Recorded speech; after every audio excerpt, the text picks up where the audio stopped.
Hi, how much time do you have? Well, let's get into a casual conversation and center ourselves into our Mickey ears. Maybe even grab a drink, in this case, a candle, to burn while we talk about a honest experience at Tokyo Disney Resort. I just visited this year. It's 2025 April and I've just got back from it. I've made other videos which include the new announcements made to the parks as well as Disney merchandise as well as the new Fantasy Springs experience, but this one is about the guest experience, a heart-to-heart overall experience about Tokyo Disney Resort. I'll also help you get through some of the lines and how to beat the system and talk about my own experiences. So again, how much time do you have? Let's talk.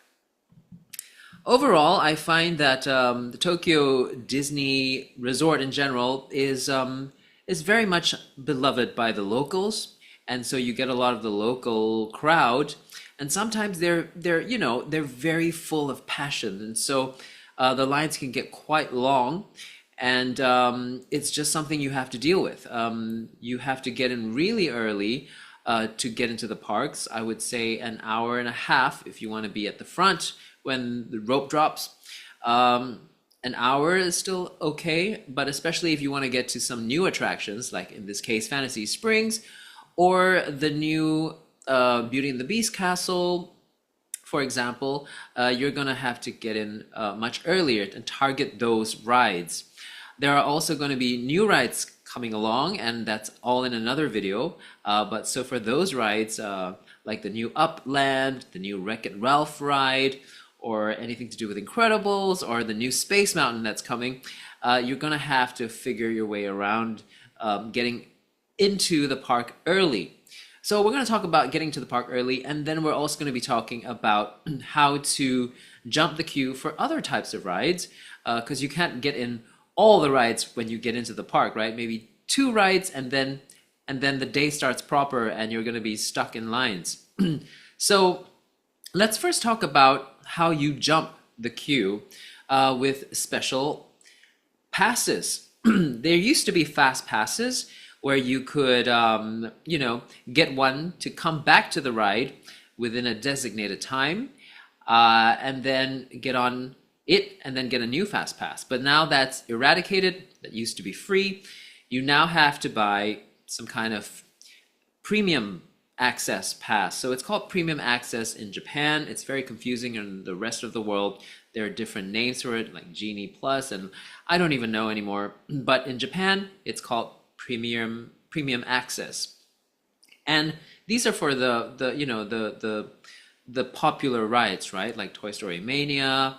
It could be for Journey to the Center of the Earth, and definitely for all three new rides at Fantasy Springs, namely Rapunzel's Lantern Festival, Anna and Elsa's Frozen Journey, I think that's what it's called, and Peter Pan's Neverland Adventure. So you pay about 20,000 yen for that. Singapore dollars, it's like $20. The US maybe about 15 or 14. However, here's something you need to know. You can buy the pass for your party if you collectively put your group together. That's a whole other thing in the app that you can do, and then sign up for each person for a pass, and then come back to the attraction. The thing is, you can only buy a pass after you have. You can only buy another pass after you have gone on the ride. Or you can wait for about an hour to buy another pass for another attraction.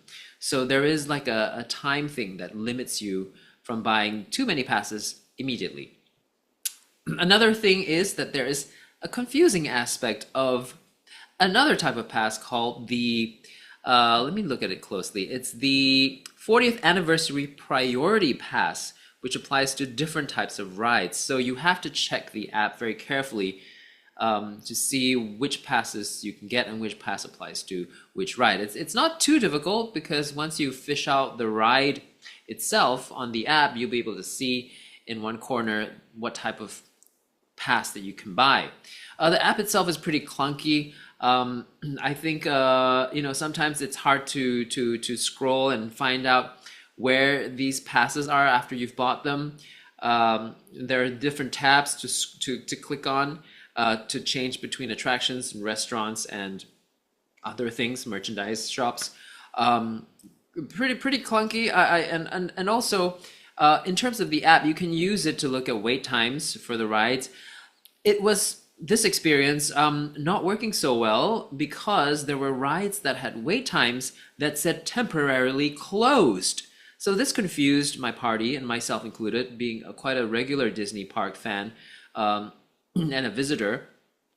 These temporarily closed rides weren't actually closed. That's why there were wait times. So when we passed by one of the rides, we saw the line, we saw the ride going.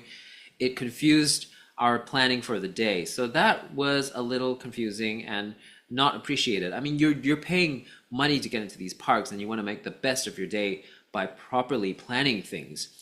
Also, it's one of those things, Japan being having visited it like 5 times is one of those places that I feel like has the most cancellations of shows. Their nighttime lagoon show at Disney Sea, I think it's called Believe Sea of Dreams, that was canceled just like moments before the show started. And I was quite disappointed because, like, if you miss that and then you're only there for a day, that's the only chance you get to see it, and then you don't get to see it. So this applies to a lot of the other attractions too, like Big Bang Beat, any of the ticketed shows, any of the big shows with sort of like where you need to reserve a space. If you don't get to see it, you just don't get to see it, and the crowds can't do that for you. Dining wise was also another experience for my party. It was very crowded over many of the eateries over at dinner.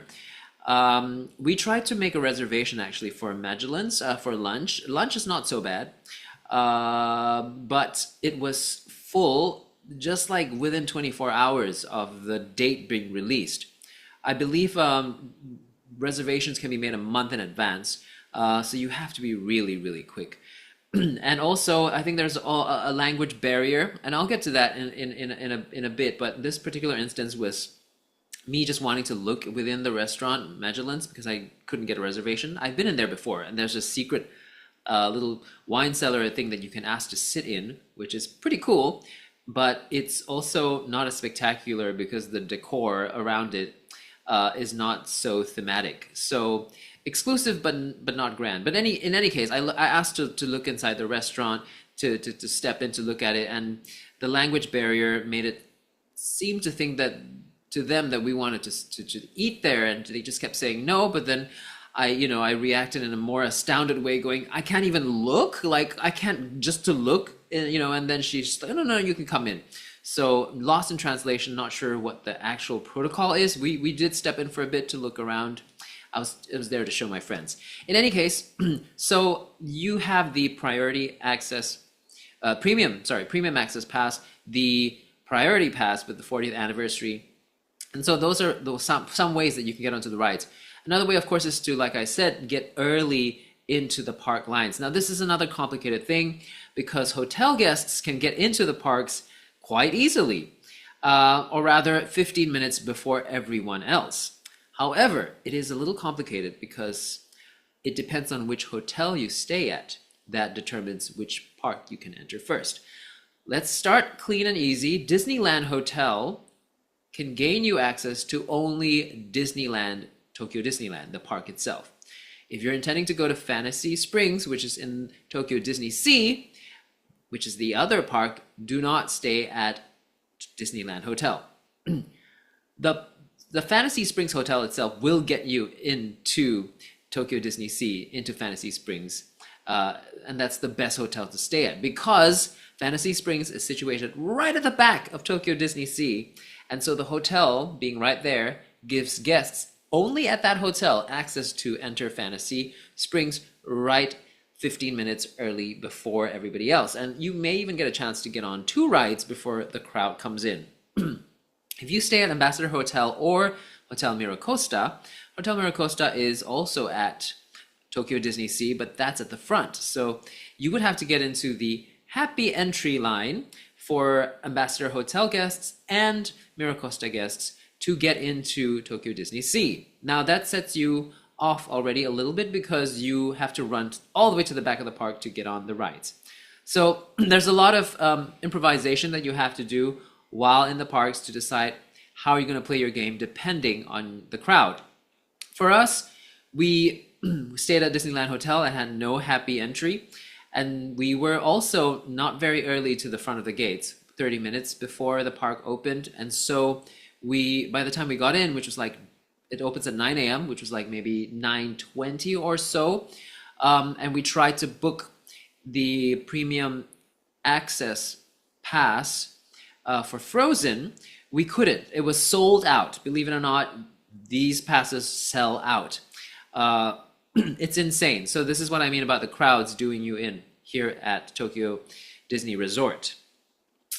So here's the other thing. We're going to talk now about the dining experience, right? So we basically, the restaurants were all quite full. We found a deli in New York that had the outside area looking very empty. So the outside seating within that diner was empty. And the line was moderate, not too long. But, in Singapore, when we go to a restaurant and the outside area is empty and there's a line, most likely these people don't want to sit out there. And so you can request to go in and sit there and then you skip the line. But in Tokyo, because it's an honor system, you do have to still get in the main line, which does not make sense. But this is the other thing about Tokyo, right? Or Japan, which is there is a rule and there is a system, and generally it's pretty rigid. You cannot bend around it, and the staff just performs their function, which is to make sure everybody sticks by that rule. The only way around it, which we did, was to order on the app from that restaurant and then pick up the order, and that way you can show that order and walk on through. And then, of course, if you really wanted, you could sit at the outdoor seating or any seats inside if they were available. So that's the way around the system. A little trickier. And of course, there's the language barrier too, which makes things difficult.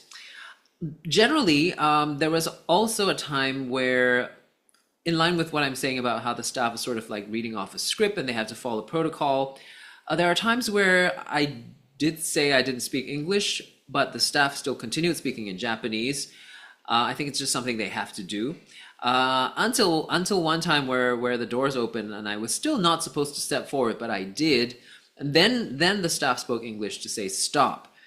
But then when it was time to go, she spoke in Japanese to tell me to go, but I had no idea what it meant because they're all generally very polite, and stop could look like go and go could mean stop.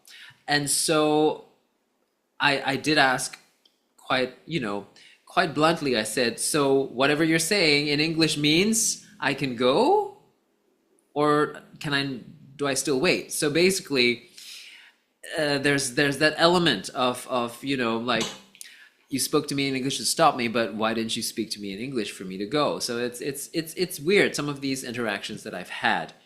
Now moving on to the Disney experience at the hotel, they do ask interesting questions. I think one of my friends was not too pleased with it because it seemed like a forward question. They did ask which hotel I came from and which hotel I'm going to. I'm suspecting it's because maybe if you did lose something, they would try to forward that item to the next hotel or try to contact you, although they have your email and phone number. But that was, me giving them the benefit of the doubt. And things did happen. I actually did lose something, which was another whole incident. Basically, I handed them my luggage. One of them was a knapsack, which had a Coke can on the side. And when I received the bag in my room, the Coke can was missing. I didn't say anything about it. The thing I talked about was me leaving my headphones behind on the pull-out baby bed. And I'm very sure it was there because I don't remember packing it, and I remember it just being on the bed. I used it at night. So it had to have been there. But when again, it's very hard to call them. They do pick up. I had to get my other hotel to call them for it to work because the language was also such an issue. But they did say that they did not find anything, but instead found a pair of black pants, which doesn't exist amongst my friends or me. We don't own any black pants that was missing, and so I wonder if it was a distraction. It was kind of interesting. And we figured, why not just send the black pants anyway, in case, to see what it was, right? But again, there was all this red tape about Disney will not pay, hotels in general don't pay for the shipping. So then, which brings my question, why ask where the next hotel is? And then also, the hotel receiving it has to agree to accept the shipping and pay for it. So there's a whole form to fill up and everything. It's just pretty complicated. So just don't leave anything in your hotel rooms. So all in all, I think I've covered in general what it's like for the experience in Tokyo Disney Resort. Feel free to leave comments, your own experiences. Overall, I would still say, it is a Disney park. It is functioning very well. In general, you can still have a great time, but these are some of the underlying issues that I feel like people don't really honestly talk about in a video or in a safe space like that. But yeah, that's all. Leave your comments. I'd like to hear what your experiences are or what you thought of mine. Take care. Till the next video. Bye.